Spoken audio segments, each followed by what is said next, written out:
Bonjour, dans l'épisode d'aujourd'hui nous allons continuer de parler de l'axe radical. L'axe radical donc qui est la droite qui passe par les points d'intersection de deux cercles, mais qui est aussi un objet qui existe tout le temps, qu'on obtient en faisant simplement la différence des deux équations des cercles, même si les cercles ne se coupent pas. Alors ça veut dire qu'il a une existence autre, une raison d'être autre que celle d'être simplement la droite qui passe par les points d'intersection, et donc c'est ce que nous allons étudier aujourd'hui. Alors on va considérer d'abord deux cercles de centre C1 et de rayon R1 et C2 de rayon R2, donc deux cercles gamma 1 et gamma 2, et nous avons rencontré donc l'axe radical comme étant la différence de ces deux équations, la droite qui satisfait l'équation obtenue en faisant la différence des équations des cercles. C'est-à-dire, si on écrit les choses un peu plus simplement, l'axe radical, c'est le lieu des points qui satisfait cette égalité ici. Qui satisfait donc l'égalité entre les membres de droite et de gauche des deux équations des cercles. Or, ces membres de gauche des équations, nous avons déjà eu une interprétation de ce qu'ils sont. Ce sont les puissances des points par rapport au cercle. Donc, l'axe radical, c'est le lieu des points qui ont la même puissance par rapport aux deux cercles. Voilà une définition, cette fois, qui ne souffre pas de ne pas avoir de point d'intersection qui existe. Donc une définition assez correcte, intrinsèque et satisfaisante.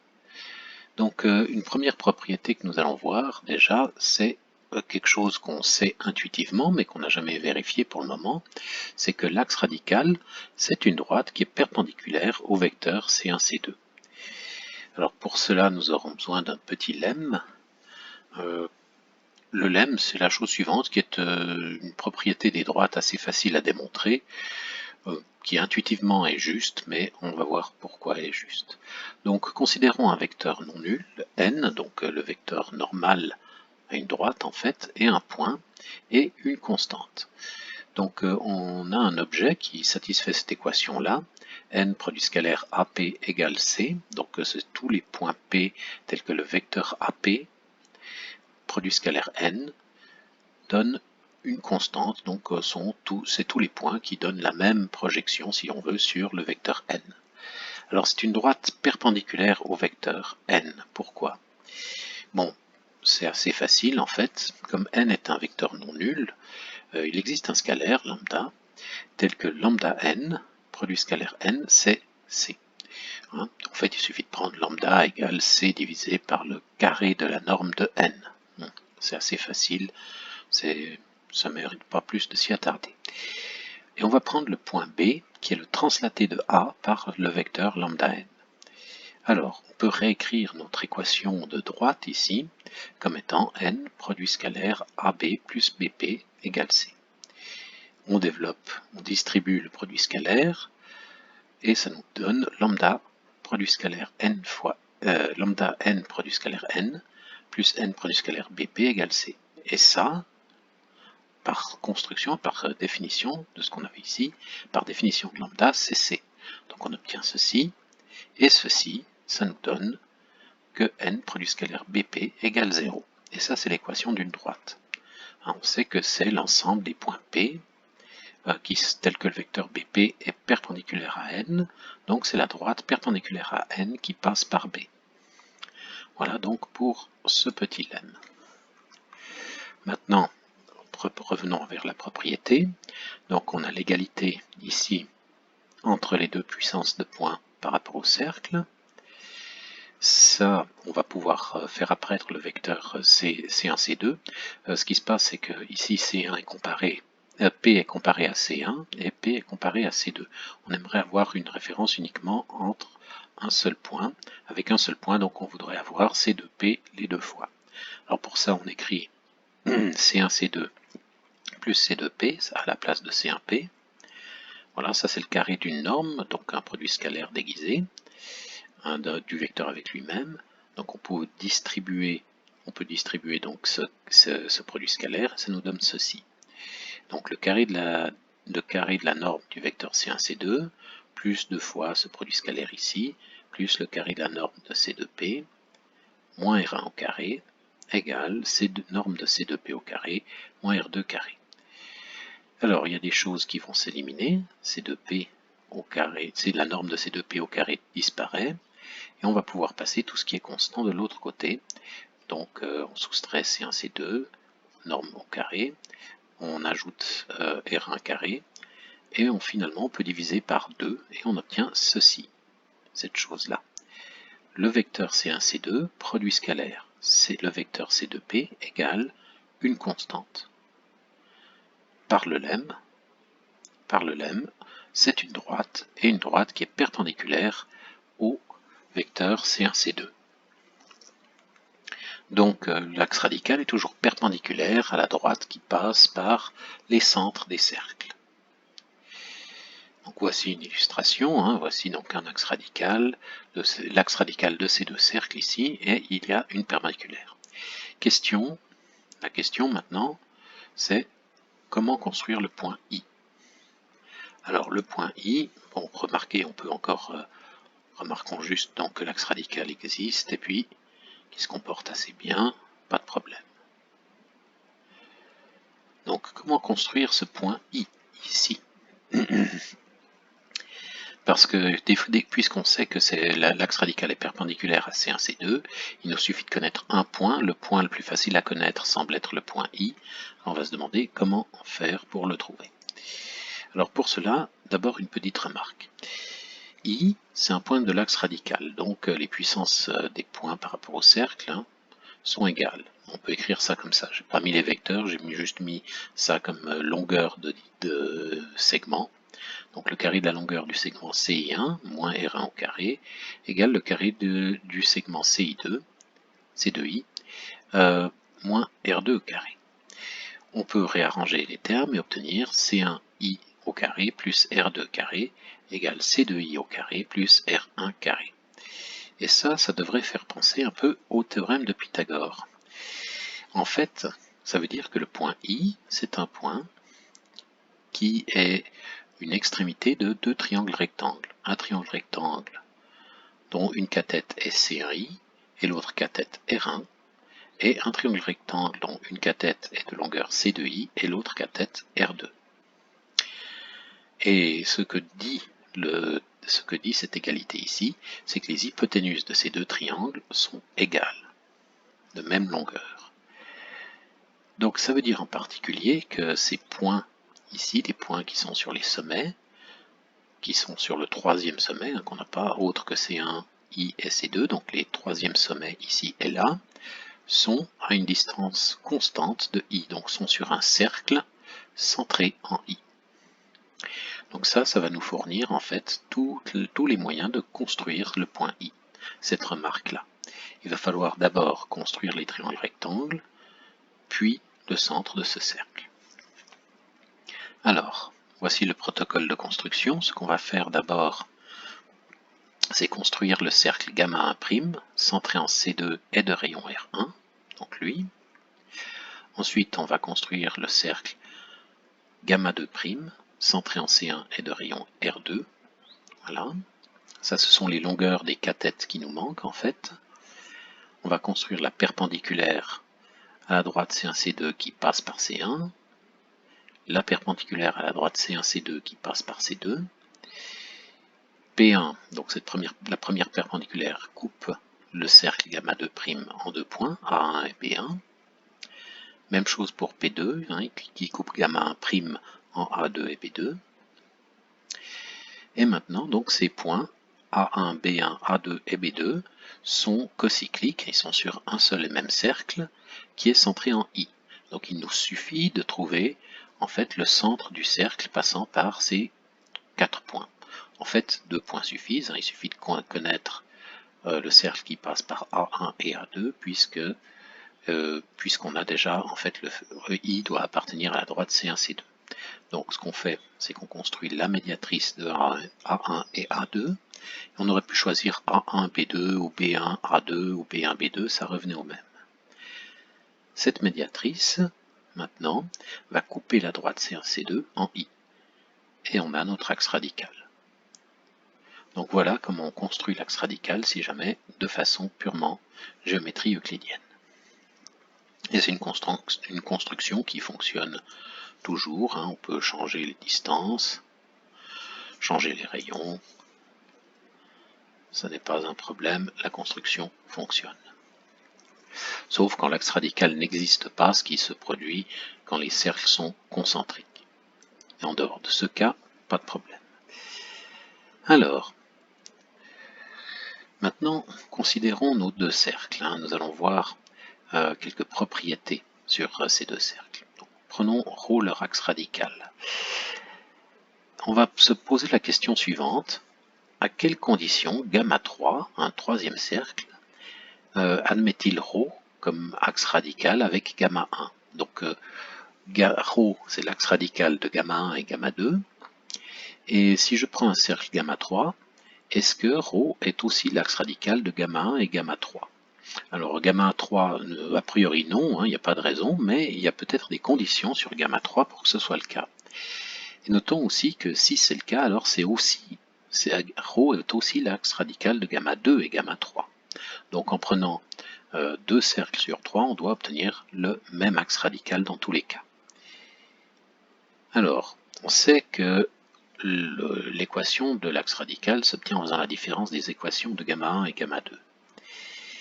Et on peut faire la même chose donc pour gamma 1 et gamma 3. Donc l'axe radical doit être la différence des équations de gamma 1 et gamma 2 et aussi la différence des équations de gamma 1 et gamma 3. Maintenant, l'équation d'une droite n'est pas unique, hein. Il est tout à fait possible, si on prend l'équation d'une droite et qu'on la multiplie par 2 ou par pi ou par moins racine de 2 ou par moins 1 sur 5, aucun problème, c'est toujours une équation de la même droite. Donc on ne peut pas supposer que le résultat va être égal, hein, qu'on ne va pas obtenir la même équation, mais des équations qui sont multiples l'une de l'autre. Donc, si on essayons de noter un petit peu les choses correctement. Si on dessine par f indice x l'équation de l'objet x, donc cet objet-là, hein, pour un cercle, ce serait x égale l'ensemble des points P, tel que équation canonique égale 0, donc x moins alpha au carré, plus y moins bêta au carré, moins r carré égale 0. Pour une droite, ce serait ax plus by plus c égale 0, par exemple. Bref, désignons par fx le membre de gauche de l'équation. Alors, ce qu'on a dit ici, c'est que f gamma 2 moins f gamma 1, ça doit être f ρ, donc le membre de gauche de l'équation de l'axe radical. Il en est de même pour f gamma 3 et f gamma 1, leur différence doit être une équation d'un axe radical, de l'axe radical. Mais c'est n'importe quel multiple de ça, donc c'est lambda fois f ρ, où ce lambda est un nombre réel, de préférence non nul. Hein. Si c'est nul, on a un petit souci, ça voudrait dire tout simplement que f gamma 3 c'est f gamma 1, et puis ça c'est un cas un peu dégénéré. Donc, il en découle, si on remplace maintenant f ρ, je peux le remplacer là-dedans par cette expression ici, donc f gamma 3 moins f gamma 1, c'est un certain nombre de fois f gamma 2 moins f gamma 1.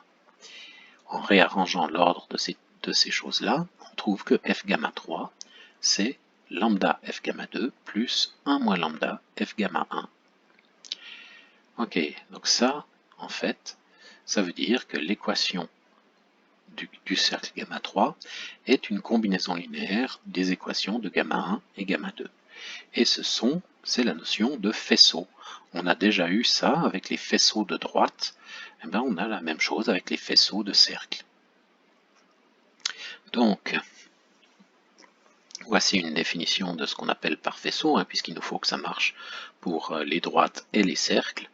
Donc on va considérer deux objets x et y. Alors des objets abstraits, c'est-à-dire qu'on tolère par exemple les cercles points, on tolère les cercles de rayons imaginaires. Donc en fait, ce qui se cache, c'est plutôt les équations elles-mêmes. Hein. C'est un faisceau engendré par deux équations. Donc on note leurs équations ainsi. Alors le faisceau engendré par x et y, qu'on note ici entre angles, de façon un peu angulaire, c'est l'ensemble de tous les objets qui ont une équation qui est combinaison linéaire des équations de x et y. Donc dit un peu plus compliqué, de façon un peu plus compliquée, c'est ça. Hein, donc c'est tous les objets qui ont une équation qui est une combinaison linéaire de fx et fy, donc des équations de x et de y. Alors les scalaires, on tolère toutes les combinaisons linéaires sauf la combinaison linéaire nulle. On n'a peut-être pas très envie qu'elle apparaisse toute seule comme une grande qui est toujours la combinaison linéaire nulle. Hein. En fait, il faut la supprimer celle-ci. Donc on ne veut pas 0fx plus 0fy, hein, ça donnerait 0 égale 0, donc tout l'espace, tout l'ensemble, tout le plan. C'est pas dommage que tout le plan puisse faire partie du faisceau, mais on aimerait que ce soit quand même réservé à des cas particuliers.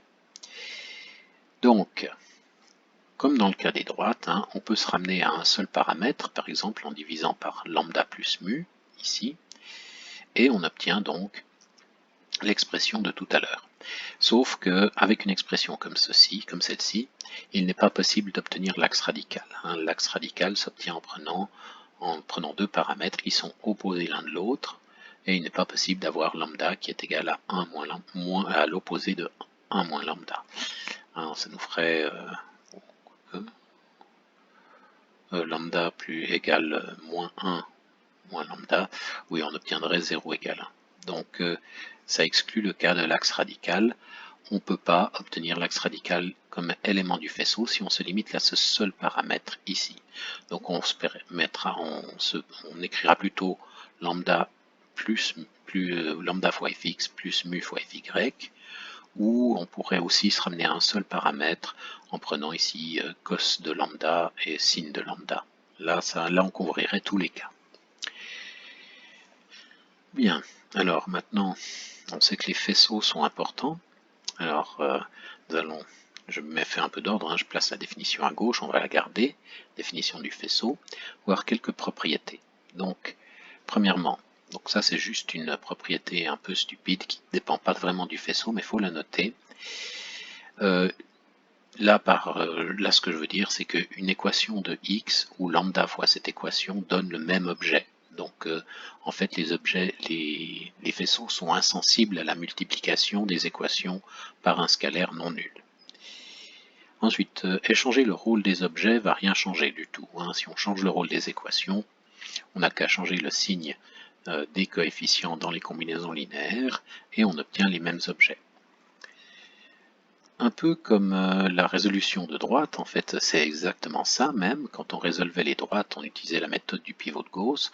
Ben, ça marche, hein, le faisceau engendré par xy ou le faisceau engendré par x plus lambda y est le même.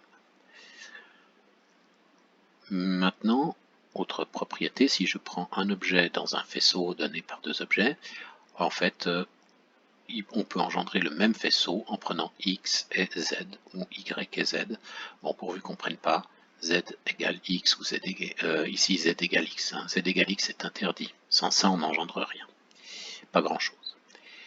Alors le faisceau lui-même ne peut contenir qu'un nombre fini d'objets, hein, c'est le cas, il y a un cas où si on prend des cercles concentriques, est égaux, enfin deux fois le même cercle, on obtient simplement deux possibilités, on verra ça. Et si c'est le cas, ben, ça veut dire que x égale y. Donc le seul cas où le faisceau est fini, c'est quand on a deux fois le même objet.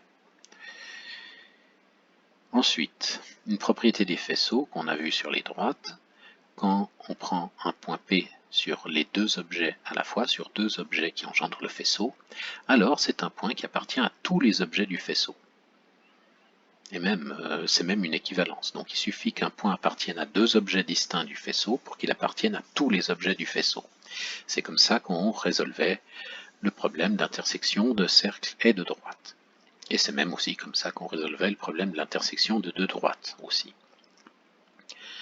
Et puis finalement, si on prend deux objets qui sont disjoints, à ce moment-là, à cause de la propriété précédente, hein, c'est la contraposée en fait, il est impossible que deux objets quelconques du faisceau distincts aient une intersection. Donc ils sont tous disjoints dans ce cas-là. Pour nos cercles, alors dans ce cas-là, l'axe radical, hein, c'est l'unique droite du faisceau engendrée par deux cercles. Et puis si je prends le faisceau engendré par deux cercles ou le faisceau engendré par un des cercles et l'axe radical, on obtient le même faisceau. Donc il y a plusieurs façons d'écrire un faisceau ici. Alors, mettons, je mets les propriétés de côté. Donc on a plusieurs cas. À quoi ressemblent ces faisceaux en plusieurs cas? Si gamma 1 et gamma 2 sont égaux, le faisceau contient le cercle et le plan tout entier. J'anime un peu, mais il ne va rien se passer. Dans ce cas, on a deux cercles égaux. Le faisceau ne contient pas grand-chose.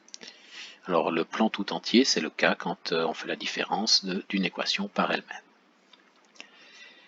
Dans le cas concentrique, alors on obtient dans le faisceau que des cercles concentriques. Donc je mets deux cercles de base ici, en bleu, et en rouge, ce sont les éléments du faisceau.